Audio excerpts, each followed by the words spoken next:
Hi, this is Paul from FinishYourSong.com, and I want to round out this series of videos looking at drums by looking at a real application of some of the things I've been talking about in the videos over the last couple of weeks. What you're looking at here is the project window for a song of mine, Flames in the Fire.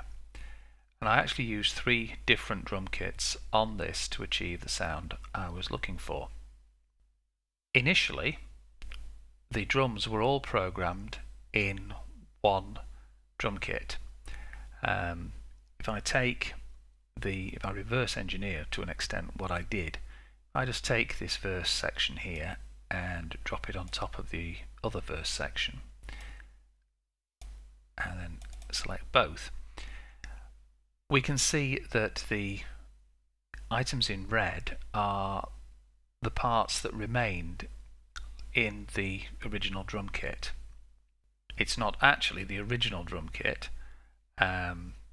because this song was programmed on a Roland TR-505 many moons ago and was subsequently reprogrammed to be played on a Roland U220 sound module using the drums of that particular device plus some of the sounds off a Roland TR-626.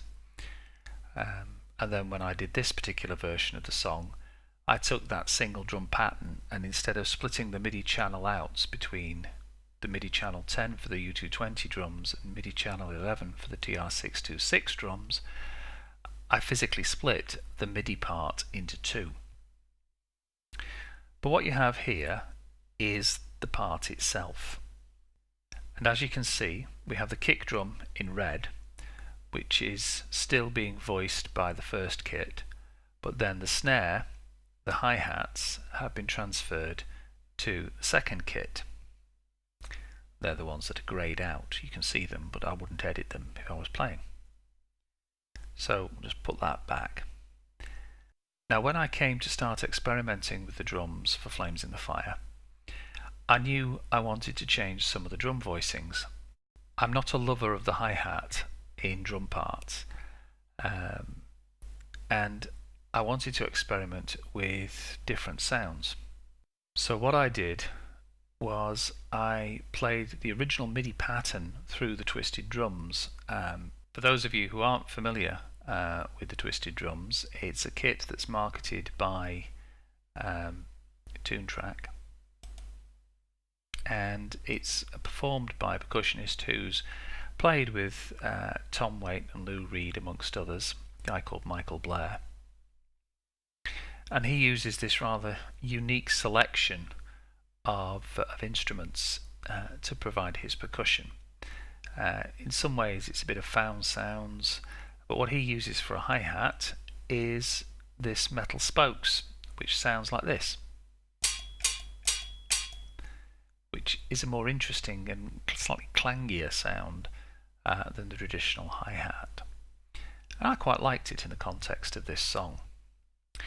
So what I did was I kept the kick and the toms and the cymbals from the Nashville drum kit, which was the main kit that I was originally going to use, but I transferred the hi-hat, the snare and the ride cymbal into the twisted kit. Now if I just mute the Nashville drums and the extra drums down here, I'll play you a section from the bridge. Now this part, if we just have a look at it for a moment, you'll see originally was a ride cymbal with a splash. Transferring it into the twisted kit, and you get a slightly different sound.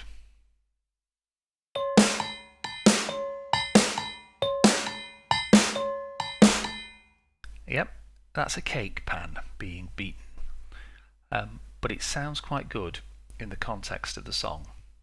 I'll put a link in the notes to the video to my mix of this song that's available on SoundCloud, so you can have a listen to the whole thing in the context of the song if you minded to.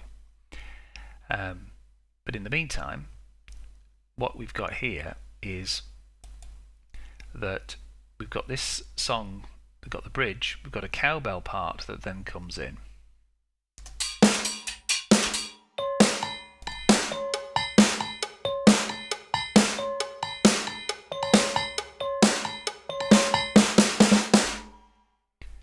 and then we bring the Nashville drums in, and you get the whole effect.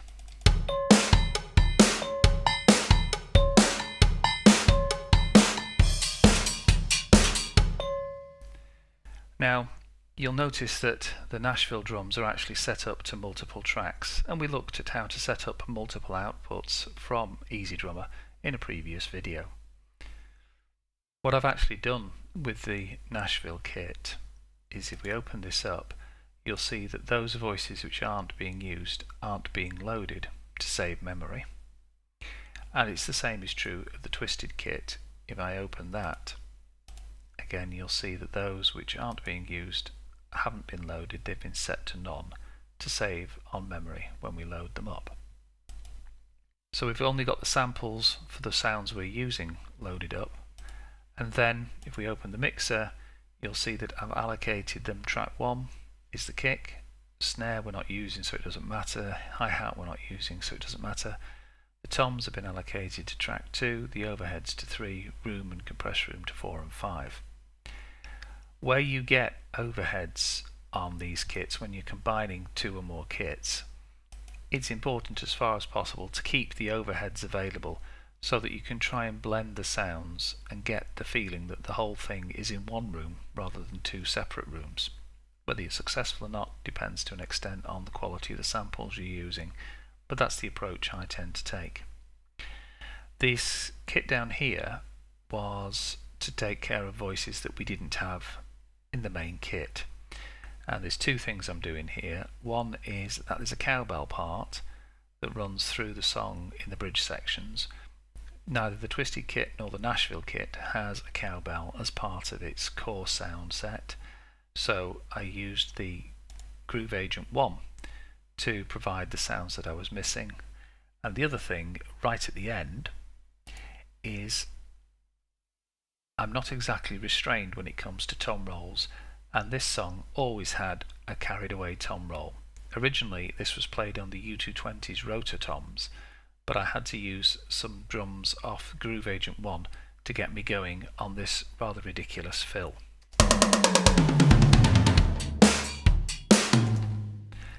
So, in looking at this, we've used different drums with multiple outputs. The original programming was done using the drum map for the Nashville drums, but then it got transposed across to the Twisted drum kit. We've used the multiple outputs. All of these then run through into a single drum bus before being sent off to the main outputs.